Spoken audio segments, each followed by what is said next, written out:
নমস্কার বন্ধুরা, আমি অতনু দে। আজকে আমরা দেখব কিভাবে ওয়ার্ডপ্রেস আনইনস্টল করবেন। যে কোনো কারণেই হোক, আপনার কখনো কখনো ওয়ার্ডপ্রেস আনইনস্টল করার প্রয়োজন হতে পারে। চলুন আজকে আমরা দেখে নেব কিভাবে আপনি একটা ওয়ার্ডপ্রেস আনইনস্টল করবেন সি প্যানেল থেকে। এর জন্য আপনাকে প্রথমে চলে আসতে হবে সি প্যানেলে।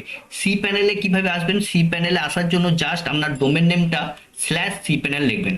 Domain name slash cPanel দিয়ে এন্টার মারবেন, তাহলে কিন্তু আপনার এখানে ইউজার নেম এবং পাসওয়ার্ড দিয়ে লগ ইন করলে কিন্তু আপনি সি প্যানেলে চলে আসবেন। আমি দেখুন সি প্যানেলে চলে এলাম। এরপর এখানে থেকে দেখুন আপনাকে দেখে নিতে হবে কোথায় সফটওয়্যার লেখা রয়েছে। দেখুন এদিকে নিচের দিকে আসবেন, দেখুন এখানে রয়েছে ডোমেন, তারপরে রয়েছে সিকিউরিটি, এখানে দেখুন সফটওয়্যার রয়েছে। সফটওয়্যারের আন্ডারে দেখুন এখানে কিন্তু ওয়ার্ডপ্রেস, এখান থেকেও ডাইরেক্ট আপনি যেতে পারেন, বা এখানে রয়েছে সফটাকুলার্স অ্যাপ ইনস্টলার, এখান থেকেও কিন্তু আপনি ওয়ার্ডপ্রেসটা পেয়ে যাবেন। যদি আপনার ডাইরেক্ট এখানে যদি না পান, তাহলে কিন্তু অবশ্যই সফটাকুলার্স অ্যাপ ইনস্টলের মধ্যে কিন্তু ওয়ার্ডপ্রেসটা পেয়ে যাবেন। ধরুন আমি যদি সফটাকুলার্স অ্যাপ ইনস্টলের মধ্যে যাই, তাহলে দেখুন এখানে কিন্তু ওয়ার্ডপ্রেস রয়েছে। দেখুন এখানে আমি ওয়ার্ডপ্রেসে ক্লিক করব।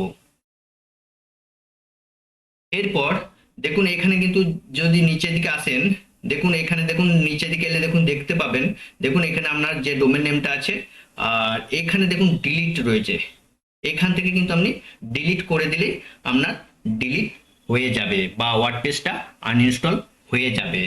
আর আপনি যদি আরেকটা দেখিয়ে দিচ্ছি, বা আপনি যদি ডাইরেক্ট ওয়ার্ডপ্রেস থেকে যান, তাহলে একটু দেখুন এখান থেকে আমি সফটাকুলার্স অ্যাপ ইনস্টলার থেকে গিয়েছিলাম। এরপর দেখুন যদি আমি ডাইরেক্ট ওয়ার্ডপ্রেস ম্যানেজার বাই সফটাকুলার্স এখান থেকে যদি আপনি যান, তাহলে দেখুন এর ইন্টারফেসটা একটু আলাদা হবে। দেখুন এখান থেকে দেখুন আপনাকে চলে এখানে সেম জিনিস, দেখুন এখানে আপনার ডোমেন নেমটা রয়েছে। আর এখানে দেখুন জাস্ট একটু নিচের দিকে ক্লিক করবেন। দেখুন এখানে যখনই ক্লিক করবেন, ডান দিকে দেখুন এখানটায় রয়েছে, এখানে যখন ক্লিক করবেন দেখুন এদিকে, এরপর যদি নিচের দিকে আসেন তাহলে দেখুন আনইনস্টল লেখা রয়েছে।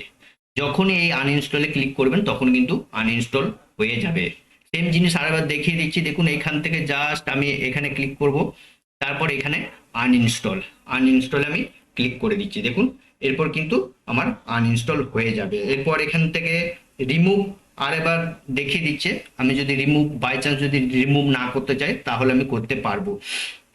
আমি যেহেতু রিমুভ করে দিতে চাইছি, তাই এখানে রিমুভ ইনস্টলেশন এখানে আপনাকে ক্লিক করতে হবে, তাহলে কিন্তু ওয়ার্ডপ্রেস আনইনস্টল হয়ে যাবে। দেখুন আমি, দেখুন এখানে লেখা রয়েছে রিমুভ ওয়ার্ডপ্রেস, দেখুন আমার কিন্তু রিমুভ হয়ে গিয়েছে। এইভাবে আপনি কিন্তু একটা ওয়ার্ডপ্রেসকে আনইনস্টল করতে পারবেন। সেম ভাবে আমি দেখিয়ে দিচ্ছি, যদি আপনি আবার ইনস্টল করতে চান তখন কি করবেন।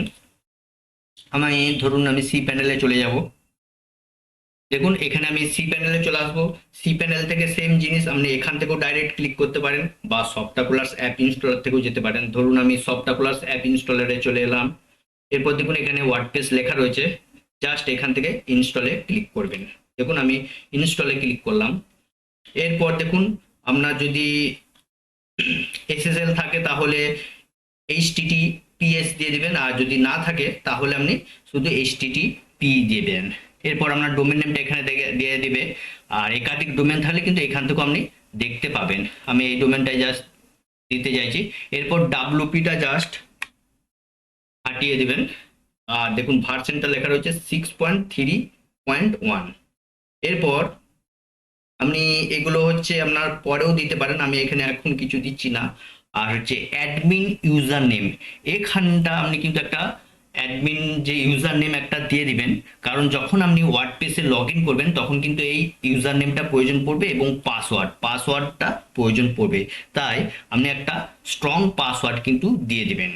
সবসময় আপনি যখনই লগ ইন করবেন ওয়ার্ডপ্রেসে, তখন কিন্তু এই ইউজার নেম এবং পাসওয়ার্ডের প্রয়োজন পড়বে। সুতরাং আপনি একটা স্ট্রং পাসওয়ার্ড এবং ইউজার নেম দিয়ে দিবেন। আমি জাস্ট ডেমো পারপাস দেখাচ্ছি বলে কিছুই দিচ্ছি না। এরপর নিচের দিকে আসবেন, এখানে দেখুন লেখা রয়েছে ইনস্টল, এখান থেকে কিন্তু আপনি ইনস্টল করে নিতে পারবেন। জাস্ট আমি ইনস্টলে ক্লিক করলাম। দেখুন আমার কিন্তু ইনস্টল হতে থাকবে। দেখুন এখানে কিন্তু ইনস্টল হয়ে গেল। যদি আমি দেখি, দেখুন এখানে যদি সাইটে যাই, দেখুন এখানে কিন্তু দেখুন আমার কিন্তু ইনস্টল দেখিয়ে দিয়েছে। বা আমি যদি দেখুন এখানে যদি যাই, দেখুন এখান থেকে কিন্তু আমার ওয়ার্ডপ্রেসের আমি এরপর এই অ্যাপিয়ারেন্সে গিয়ে এখান থেকে যে বিভিন্ন যে থিম হয় থিমগুলো ইনস্টল করতে পারবো, বা যদি আমি প্লাগইনে যাই প্লাগইনে গিয়ে বিভিন্ন এখান থেকে বিভিন্ন অ্যাড নিউ এজে গিয়ে বিভিন্ন প্লাগইন আছে, যেসব প্লাগইন আপনার প্রয়োজন সেগুলো কিন্তু এরপর এখান থেকে ইনস্টল করতে পারবেন। এইভাবে আপনি একটা ওয়ার্ডপ্রেস আনইনস্টল এবং ইনস্টল দুটোই করতে পারবেন। চলুন আজকের মতন এইটুকুই। নমস্কার, ধন্যবাদ।